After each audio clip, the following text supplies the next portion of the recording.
Hello dear students, कैसे हैं आप लोग। आशा करता हूं आप लोग बहुत अच्छे से हैं और आप लोगों की एनएससी की प्रिपरेशन बहुत अच्छे से चल रही है।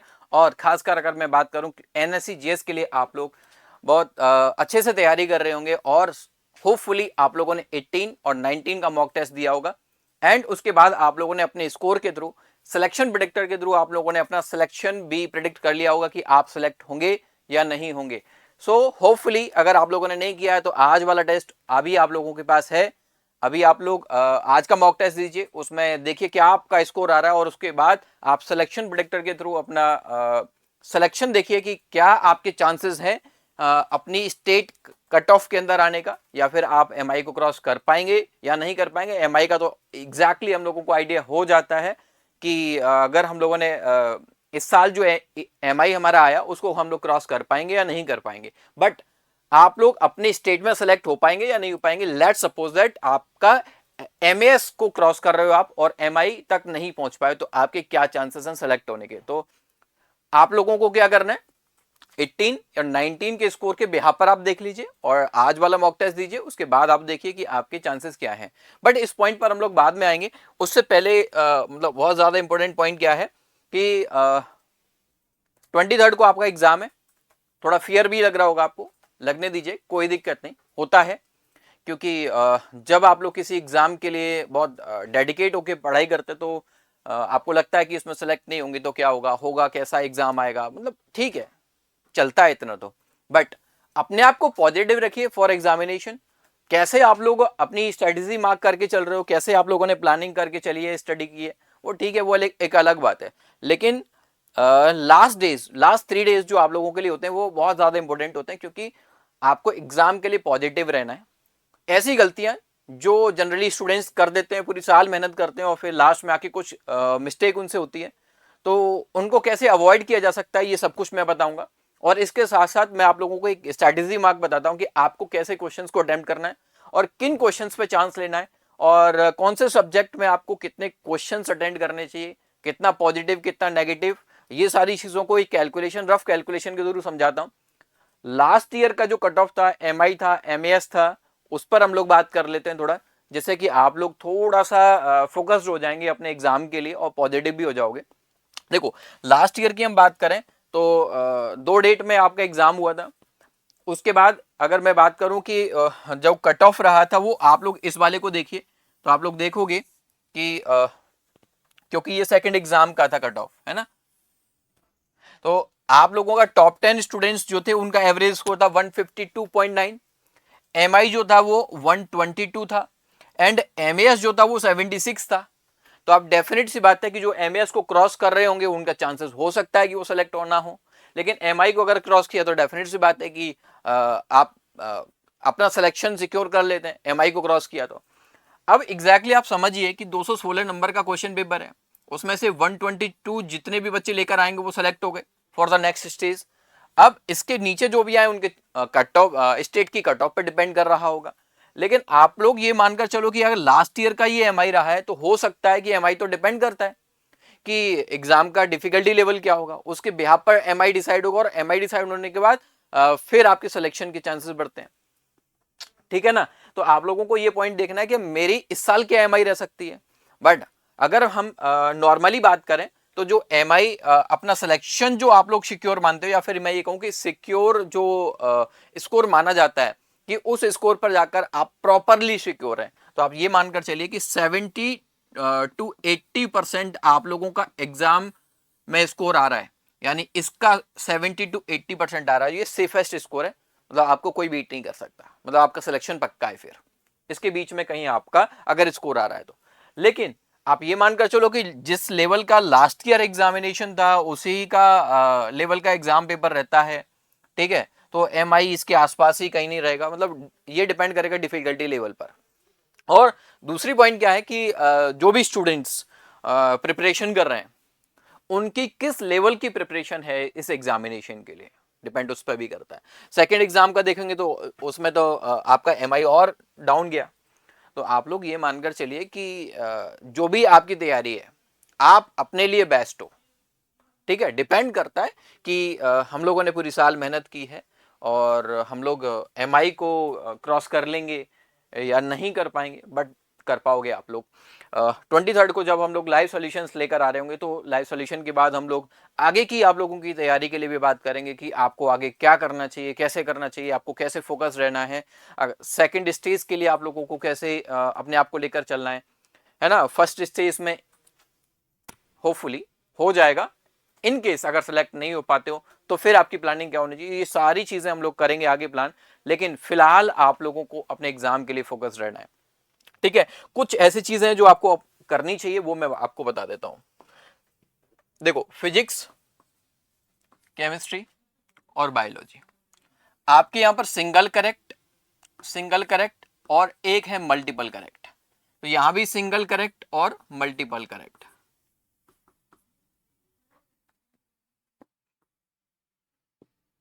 सिंगल करेक्ट और मल्टीपल करेक्ट। अब सोचिए कि 4 क्वेश्चन आपका यहां पर आना है, 4 क्वेश्चन आपका यहां आएगा, 4 क्वेश्चन यहां आएगा, टोटल 12 क्वेश्चन हो गए। 16 क्वेश्चन यहां पर है, 16 क्वेश्चन यहां और 16 क्वेश्चन यहां पर है। अब सिंगल करेक्ट में आप लोग जानते हो कि पॉजिटिव मार्क्स भी है, नेगेटिव भी है कि नहीं। लेकिन यहां पर आपका केवल पॉजिटिव है, यानी कि मल्टीपल करेक्ट में more than one option correct हो सकता है, एक भी हो सकता है, बट मोर देन वन वाला चांस होता है। मल्टीपल करेक्ट होता है उसके अंदर, अगर आपने जितने भी उसके ऑप्शंस करेक्ट हैं अगर वो आपने मार्क किए हैं तभी आप लोगों को उसमें मार्क्स मिलेगा, अदरवाइज नहीं मिलेगा, ठीक है ना। तो आपको प्लानिंग किस तरीके से लेके चलनी है कि लेट्स सपोज दैट फिजिक्स में आपने 10 to 12 क्वेश्चंस को अटेंड करना है, मतलब यहां पर चांस नहीं लेना है। ये 10 to 12 वाले जो क्वेश्चन है ना, ये वो क्वेश्चन है जहां पर आपका 0% चांस है कि यार ये गलत नहीं हो सकता, मतलब 100% आपका राइट होना चाहिए, है ना। वहां आप कोई कंफ्यूजन में चांस नहीं लेंगे। सेम एज इट इज आप ये मान के चलो 12 से 13 क्वेश्चन आप यहां मानकर चलें और 12 से 13 क्वेश्चन आप यहां मानकर चलें कि मेरे को 12 से 13 क्वेश्चन यहां करेक्ट करना है इन 16 में से, ठीक है। अब आपकी इन 4 क्वेश्चन के लिए प्लानिंग क्या होनी चाहिए कि मिनिमम मेरे को 2 क्वेश्चन तो सही करने, यानी कि 12 नंबर का तो मैंने को एनी हाउ सॉल्व करना है, मतलब यहां पर इतना और सेम एज इट इज आपका 2 मल्टीप्लाइड बाई, यानी कि आपके दो क्वेश्चन जो मल्टीपल करेक्ट वाले से है ना, वो दो क्वेश्चन आप लोगों के 12 में से 6 क्वेश्चन ऐसे हो कि जो आपने प्रॉपरली, आप कॉन्फिडेंट हो कि यहां मेरे को पक्का पता है कि ये क्वेश्चन गलत नहीं है। अब लेकिन बाकी के जो बचे हुए 2 क्वेश्चन है, इन 2 क्वेश्चंस में आप लोग यहां पर जो 2 क्वेश्चन आप लोगों का बच रहा है ना, इन दोनों क्वेश्चंस के अंदर आप डेफिनेट सी बात है यार, आपका नेगेटिव नहीं कुछ जाना है। अगर सारे ऑप्शंस करेक्ट होंगे तो आपको मिल जाएगा, मतलब पॉजिटिव 6 मिलेगा। तो आपकी प्लानिंग क्या कहती है, आपकी प्लानिंग कहती है कि ये 2 क्वेश्चन जो मेरे 6 क्वेश्चन बच रहे हैं ना, चाहे आपको वो चीज आती है नहीं आती है, आप चांस लीजिए, क्योंकि नेगेटिव में जाना नहीं है ना। बट अब मुझे पता है कि वो जो 6 क्वेश्चन बच रहे हैं उसमें भी आप लोग आराम से निकालो, क्योंकि 2 क्वेश्चन आसानी से सॉल्व होंगे। 1 से 2 क्वेश्चन हर एक सब्जेक्ट के अंदर डिफिकल्ट पड़ जाता है कई बार बच्चों से, तो मैं ये नहीं कह रहा हूं कि सबके लिए डिफिकल्ट होता है, लेकिन कुछ एक स्टूडेंट्स के लिए डिफिकल्ट होता है। बट आपकी प्लानिंग क्या होनी चाहिए कि मेरे को उनको अटेंड करके आना है ना। अपनी बेस्ट अप्रोचेस, कंफ्यूजन है तब भी लगा के आएंगे, लेकिन यहां चांस मत लो यार आप लोग। यहां आपकी सिंगल जो करेक्ट है ना 16 क्वेश्चन में से, आपको ये सोच के प्लानिंग लेके चलनी है कि अगर मेरे लेट सपोज दैट मैंने 12 क्वेश्चन यहां किया है तो यहां पर 11 क्वेश्चन हो गए, या फिर 10-11 क्वेश्चन मेरे यहां पर हो गए, यानी कि 60 क्वेश्चन में से आपका जो 48 वाला पार्ट है ना, 48 वाला क्वेश्चन वाला जो पार्ट है, इसमें से आपकी प्लानिंग कुछ इस तरीके से होनी चाहिए कि लेट सपोज दैट मैंने इतने क्वेश्चन जो है वो एनी हाउ सॉल्व कर लिए। आपको वो क्वेश्चन सिलेक्ट करने जहां पर आप चांस नहीं ले सकते हो।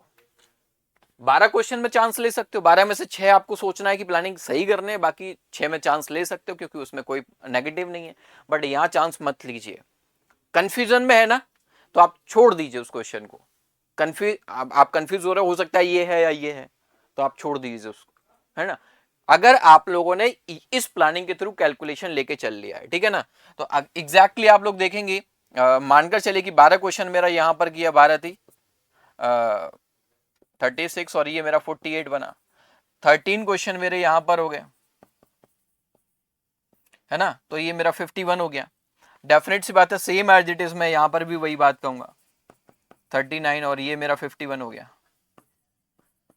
51, तो डेफिनेट सी बात है 150 के आसपास तो पहुंच ही रहे हैं।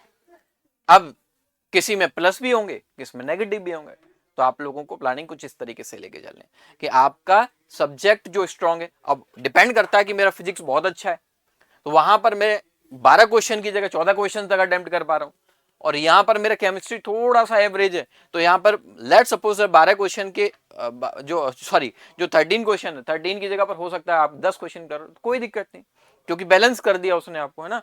हो सकता है आपका अगर यहां पर मल्टीपल करेक्ट में सोचो कि 2 क्वेश्चन की जगह पर आपके 3 क्वेश्चन सही हो गए, यहां पर भी 3 सही हुए, तो आपको प्लानिंग कैसे लेके चलनी है, पहले जो मल्टीपल करेक्ट है ना उसमें से या फिर साफ पूरे 60 क्वेश्चन में से आप वो क्वेश्चन सेलेक्ट करो जहां पर आप कॉन्फिडेंट हो कि यार ये क्वेश्चन मेरा सही जाएगा, यहां पर मेरे को कोई 0% चांस नहीं कि नेगेटिव होगा मेरा, ठीक है। तो दिस इज द प्लानिंग जिसके साथ आप लोगों को एग्जाम पेपर में से क्वेश्चंस वो सिलेक्ट करने हैं जहां पर आपका सिलेक्शन पक्का है ना, आपको अपना सिलेक्शन सिक्योर करना है, ठीक है। वो कैसे करना है मैंने कैलकुलेशन आपको समझाया। अब इसके अलावा कुछ एक ऐसी चीजें हैं जो वो एग्जाम हॉल में हम लोग मिस्टेक कर देते हैं या फिर एग्जाम हॉल में जाने से पहले कुछ एक मिस्टेक कर देते हैं, उनके बारे में कुछ मैं आपको बता देता हूँ, कुछ एक गाइडलाइंस हैं उनके बारे में हम लोग चर्चा कर लेते हैं। और उससे पहले एक और जो मोस्ट इंपॉर्टेंट 2-3 पॉइंट्स मैं आपको बता देता हूँ, दैट इज कि लास्ट 2 डेज आप डिटेल नोट्स को पढ़ने मत जाइए, उसमें से जो शॉर्ट नोट आपने बनाया होगा, फॉर्मुलेज जो आपने रिवाइज करने के लिए बनाए होंगे, जो इक्वेशंस आप लोगों ने केमिस्ट्री में लर्न करने के लिए उनको लिखा होगा अलग से, ये सारी चीजें जो आप लोगों ने लिखी होंगी ना उनको रिकैप कीजिए, उनको रिवाइज करना है आपको, क्योंकि उसका एक रीजन है, क्योंकि डिटेल्ड वाला लेक्चर मतलब जो आपने मान के चलो कि किसी एक चैप्टर को रिवाइज करना स्टार्ट किया और रिवाइज करना स्टार्ट किया, एक चैप्टर तक आपने पूरी एनर्जी लगा दी, फिर उसके बाद आप नहीं कर पा रहे, अपना एफर्ट डाल ही नहीं पा रहे, ठीक है। प्रॉपर नींद लीजिए आप लोग, प्रॉपर टाइम से सोइए, टाइम से जगिए, और आपकी जो एग्जैक्टली क्या है कि ये बैलेंस है, अगर 2 से 3 दिन का जो आपने बैलेंस बना लिया तो आप एग्जाम हॉल में पॉजिटिव होंगे, आपको नींद नहीं आ रही होगी, थके हुए फील ना करेंगे, एनर्जी आपका पॉजिटिव होगा, आपका माइंडसेट पॉजिटिव होगा एग्जाम को अटेंड करने के लिए, ये सारी चीजें आप लोगों को लेके चलनी है, ठीक है।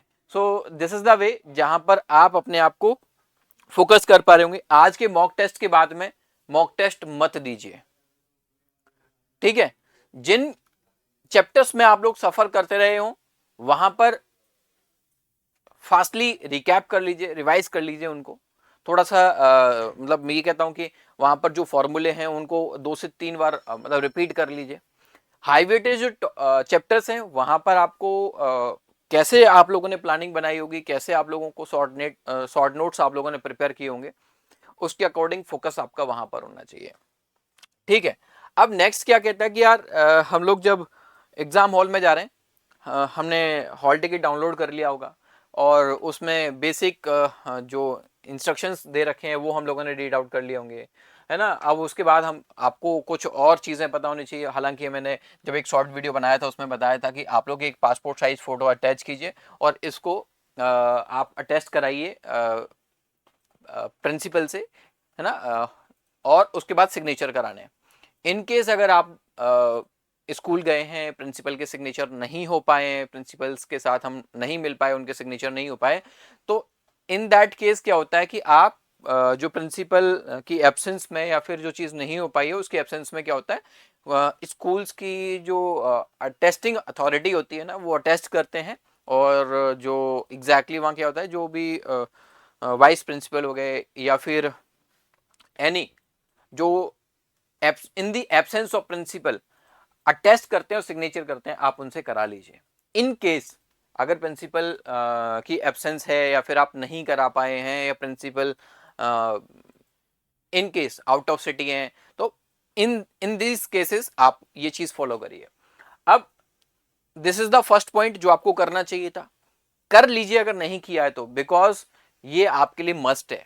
उसके बाद आप लोगों को अपना देख लीजिए यार कि मेरा जो नेम है, डीओबी है, फादर्स नेम है, स्कूल नेम है, प्लेस ऑफ स्टडी है, ये सारी चीज़ें करेक्ट हैं कि नहीं है। आई होप आप लोगों ने ये चीज़ पहले से देख लिया होगा। अगर आप लोगों ने नहीं किया है ना, कुछ मिस्टेक है, तो आप एक काम कीजिए, अभी आप लोग मेल कर सकते हो, है ना। क्यों, क्या है, आपने पहले से वो चीज, इन केस आप सेलेक्ट होते हो आगे और आगे जाते हो, तो ये मिस्टेक आप लोगों के लिए प्रॉब्लम कर सकती है। तो उस केस में आप लोगों ने पहले से ही आईआईपीडी को इन्फॉर्म कर दिया रहेगा कि हमने मेल किया है, आपको रेस्पॉन्स मिल जाएगा। हालांकि ये मिस्टेक होती नहीं है, लेकिन इन केस हो गया है तो ठीक है, स्कूल नेम में कुछ गलती हो गई है तो उस केस में आप लोगों को ये पॉइंट्स को याद रखना है। नेक्स्ट क्या है, तो next that is very important कि आपने जिस भी एग्जाम के लिए फॉर्म फिल किया होगा उसका डेट एंड टाइम यहाँ पर मेंशन है ना, लैंग्वेज ऑलरेडी मेंशन किया हुआ है। तो ये जो सिग्नेचर वाला पार्ट है ना, ये जब इन्विजिलेटर की प्रेजेंस में करना है, आप घर से यहाँ पर सिग्नेचर मार करके ले जाइएगा, ठीक है। आप एग्जाम हॉल के अंदर ही यहाँ सिग्नेचर करेंगे, देन इन्विजिलेटर यहाँ पर सिग्नेचर करेंगे आपको, सॉरी आपके एडमिट कार्ड पर, ठीक है। So next that is very very important, मैंने पहला पॉइंट आपको बता दिया, एडमिट कार्ड ये वाला पॉइंट बता ही दिया है।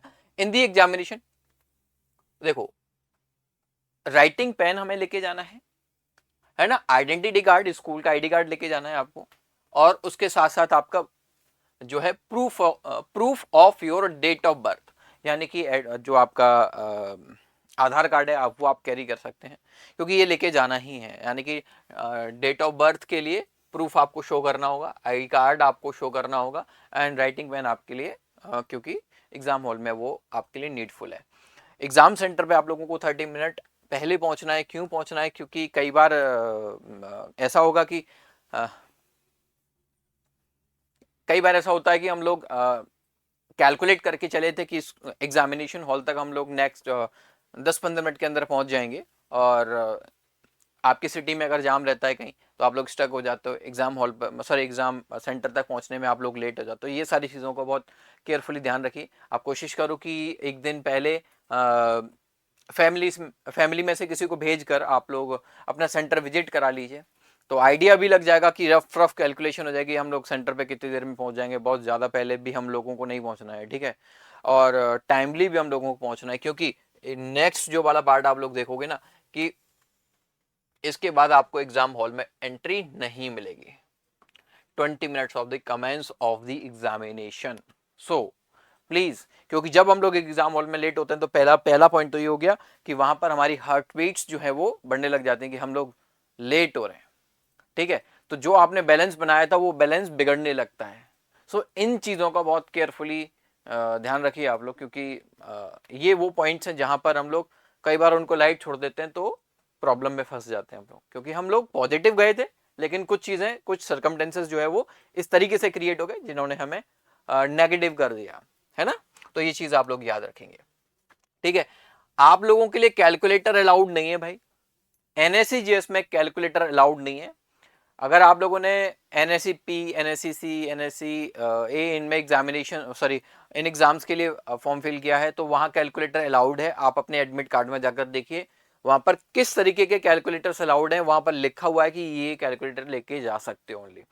एनएससीजीएस एग्जामिनेशन के लिए आपका कैलकुलेटर अलाउड नहीं है, ये ध्यान रखिएगा। उसके अलावा आप लोगों की जो डिवाइसेस हैं, ब्लूटूथ डिवाइस हो गया, वॉच हो गया, मोबाइल फ़ोन हो गया, ये सारे इलेक्ट्रॉनिक गैजेट्स अलाउड नहीं है। सो प्लीज़ आप लोग लेकर ही मत जाइए। नहीं, आपको लगता है कि हम एग्जाम सेंटर पर रख देंगे, तो कई बार ऐसा होता है कि वहां पर इस तरीके की फैसिलिटीज आपको नहीं मिल पाई, तो आपका आधा ध्यान कहाँ रहेगा, आपके गैजेट्स पे रहेगा। सो प्लीज आप लोग एक काम कीजिए, हालांकि आप अपने पेरेंट्स के साथ जाएंगे, इन केस अगर आप अकेले जाते हैं तो उस केस में क्या होता है कि जो भी आपकी डिवाइसेस हैं उनको आप लोग वहाँ रखोगे, और फिर आपके दिमाग में कहीं ना कहीं थॉट चलता रहता है कि ये सारी चीज़ें मेरे एग्जामिनेशन सेंटर के बाहर रखी हैं, वो सेफ हैं या नहीं, ठीक है। तो वो चीज़ हमें ध्यान रखनी है। नेक्स्ट दैट इज, देखो, the student should prefer to be in their respective school uniform. अब देखो एग्जैक्टली क्या बोला गया है, स्कूल यूनिफॉर्म को आप प्रेफर कीजिए एग्जामिनेशन हॉल में जाने के लिए, लेकिन इन केस आप लोग स्कूल यूनिफॉर्म में नहीं जाते हैं या जाना नहीं चाहते, या फिर स्कूल यूनिफॉर्म नहीं है आपके पास, तो उस केस में आप क्या कर सकते हैं, जस्ट फॉर्मल यूनिफॉर्म आप लोग पहनिए, है ना। कुछ भी ऐसा मत पहनिए जो थोड़ा जिसमें जस्ट लाइक हम बात करें कार्गो, है ना, तो इस तरीके के आप लोगों को क्लॉथेस से बचना है, वो चीज़ नहीं करनी है। जस्ट फॉर्मल में आप जाइए, तो आपका इस तरीके से प्लानिंग होना चाहिए। ब्लू और ब्लैक दोनों पॉइंट्स सॉरी पेन जो है वो अलाउड है, दोनों में से कोई भी कर सकता है, जेल पेन अलाउड नहीं है, तो आप लोग मतलब मत कीजिए उस चीज़ को, ठीक है। और मोस्ट इंपॉर्टेंट चीज क्या है कि OMR पर आप लोगों को अपना क्वेश्चन पेपर कोड डालना है, ये चीज आपसे मिस ना हो, क्योंकि सारी चीजें करने के बाद हमसे कोई ऐसी मिस्टेक ना हो जाए। हालांकि इन्विजिलेटर इस चीज को चेक करते हैं, लेकिन हमें खुद से इन सारी चीजों का ध्यान रखना है, ठीक है, क्लियर है। तो ये सारे कुछ और भी इंस्ट्रक्शंस हैं, बेसिक बेसिक आप लोग इनको रीड आउट कर लीजिएगा।